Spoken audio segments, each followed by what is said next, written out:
పత్తికి తెల్ల బంగారమని పేరు. పత్తి పండించిన రైతు విషయంలో మాత్రం బంగారం మాయమై కనీస ధర కూడా దక్కక తెల్లబోవాల్సిన పరిస్థితి నెలకొంది. మార్కెట్ ధరలు గిట్టుబాటు కాక సీసీఐ కొనుగోలు కేంద్రాలు అమ్ముకోలేక కర్షకులు దిగాలు పడుతున్నారు. మోంతా తుపాను ప్రభావంతో దిగుబడులు సగానికి పడిపోయిన తరుణంలో ఇప్పుడు పంటకు ధర కూడా రాకపోవడం రైతుల్ని ఆవేదనకు గురిచేస్తోంది. సీసీఐ తెచ్చిన కపాస్ కిసాన్ యాప్ కూడా రైతుల దరి చేరకపోవడంతో కష్టాలు తీరడం లేదు. రాష్ట్రంలో పత్తి పండించిన రైతుల పరిస్థితి అగమ్యగోచరంగా మారింది. రాష్ట్ర వ్యాప్తంగా ఈ ఏడాది 11,40,000 ఎకరాల్లో పత్తి సాగైతే అందులో దాదాపు సగం అంటే 5,65,000 ఎకరాలు కర్నూలు జిల్లాలో ఉంది. ఆ తర్వాత పల్నాడు జిల్లాలో 2,27,000 ఎకరాలు, అనంతపురం, ఎన్టీఆర్, గుంటూరు, ప్రకాశం జిల్లాల్లో మిగతా పంట ఉంది.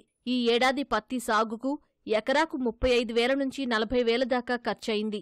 దీనికి కౌలు 15,000 అదనం. బాగా పండితే ఎకరాకు 12 నుంచి 15 క్వింటాళ్ల పత్తి దిగుబడి వస్తుంది. కానీ వాతావరణ పరిస్థితుల కారణంగా సగటు దిగుబడి 5 క్వింటాళ్ల లోపే ఉంది. మార్కెట్లో ప్రైవేట్ వ్యాపారులు క్వింటాకు 5 నుంచి 6,000 రూపాయల చొప్పున చెల్లించి పత్తి కొనుగోలు చేస్తున్నారు. ఆ లెక్కన రైతుకు ఎకరాకు 25,000 నుంచి 30,000 మాత్రమే చేతికొస్తుంది. పెట్టుబడి కూడా దక్కని దుస్థితి ఏర్పడింది.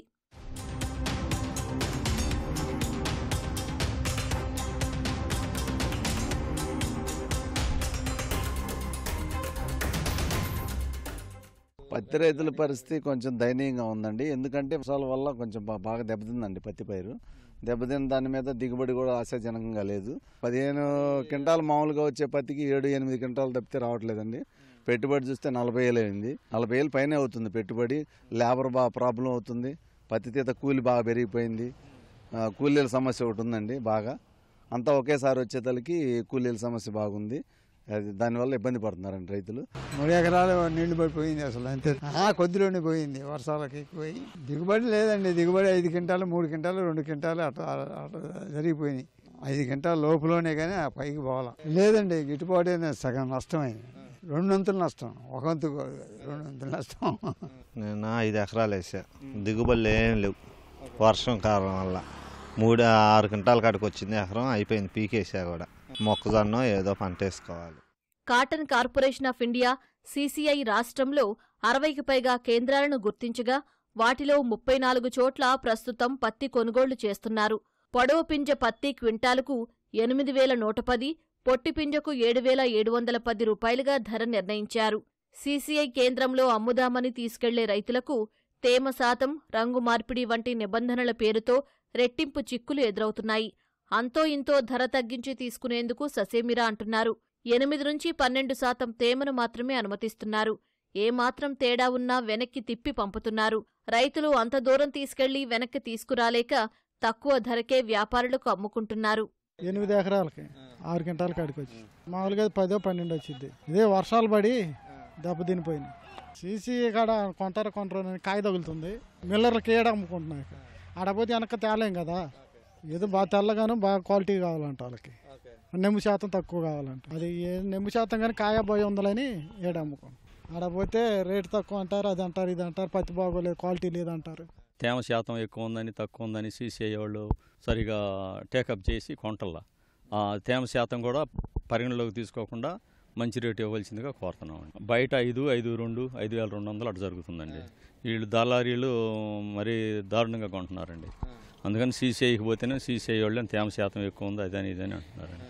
కుడి ఎడంగా ఉండదాన్ని కూడా సరైన సక్రమైన రేటు ఇవ్వాల్సిందిగా మా అభ్యర్థన అండి.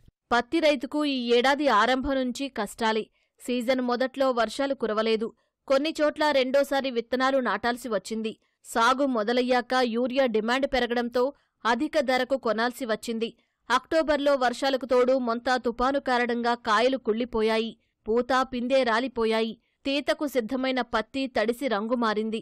సాధారణంగా 2 నుంచి 3 తీతలు వచ్చే పత్తి చాలా చోట్ల ఒక్క తీతకే పరిమితమైంది. పత్తిని అమ్ముకోవడంలో రైతులకు సాంకేతిక కష్టాలు ఎదురవుతున్నాయి. పంట వేశాక ఈ క్రాప్లో నమోదు చేసుకోవాలి.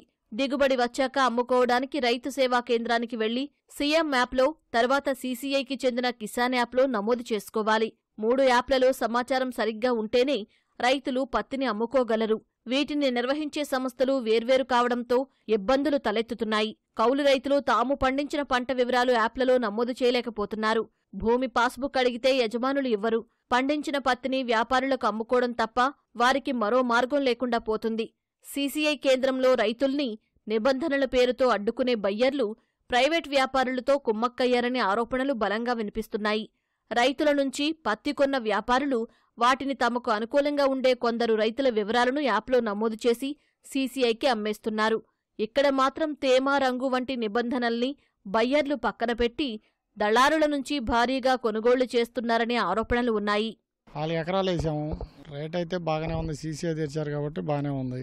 అయితే మధ్యలో దళారులకి అక్కడికి వచ్చాక దళారులు కానీ రైతు అమ్మలేకపోతున్నాడు. అక్కడ పోతే సీసీఐ మిల్లర్లు దించుకోవట్లేదు. అక్కడ రైతు సామాన్యుడు పోయి అక్కడ అమ్మే పరిస్థితిలో లేదు. వర్షాధారం ఎక్కువగా పడి కొద్ది కాయపత్తి లైట్గా తగులుతుంది. దానివల్ల అన్లోడ్ చేసుకోవట్లేదు వాళ్ళు పైన. మరి దళారులు అనేవాళ్ళు వాళ్ళు ఎలా మేనేజ్ చేయగలుగుతున్నారో తెలియదు కానీ వాళ్ళకైతే అన్లోడ్ అయితే కదిమే రైతులు పోతే అన్లోడ్ అవ్వట్లేదు. జిన్నింగ్ మిల్లుల్ని సీసీఐ కొనుగోలు కేంద్రాలుగా మార్చి రైతుల్ని అక్కడికి రావాలని చెబుతున్నారు. కొనుగోలు సామర్థ్యం ఆధారంగా ఈ కేంద్రాలను L1, L2, L3గా విభజించి స్లాట్లు కేటాయిస్తున్నారు. రైతులు తమకు దగ్గర్లోని మిల్లులకు కాకుండా దూరంగా ఉన్న మిల్లులకు వెళ్లాల్సిన పరిస్థితి ఏర్పడింది. అలాగే పక్క జిల్లాలోని కొనుగోలు కేంద్రం దగ్గరగా ఉన్నా అక్కడికి వెళ్లి అమ్ముకోవడం వీలుకాదు. ఈ నిబంధనలు మార్చాలని రైతులు కోరుతున్నా పట్టించుకునేవారు లేకుండా పోయారు. పత్తి రైతుకు మేలు చేసేందుకు కేంద్ర రాష్ట్ర ప్రభుత్వాలు పత్తి కొనుగోలు ప్రారంభించినప్పటికీ ఆ లబ్ధి రైతుకు చేకూరటం లేదు. మధ్యలో బయ్యర్ల మాయాజాలం కారణంగా రైతులకు సరైనటువంటి ధర అయితే రాని పరిస్థితి. అయితే సీసీఐ మద్దతు ధర ప్రకటించడం ద్వారా కొంత వ్యాపారులు రైతుల నుంచి క్వింటాకు 6,000 రూపాయల వరకు వారికి ధర అందిస్తున్న ఒకటే కొంత ఊరట కలిగిస్తుందని చెప్పేసి రైతులు చెప్తున్నారు. కెమెరామెన్ అలీతో పూర్ణచంద్రశేఖర్, ఈటీవీ న్యూస్, గుంటూరు జిల్లా.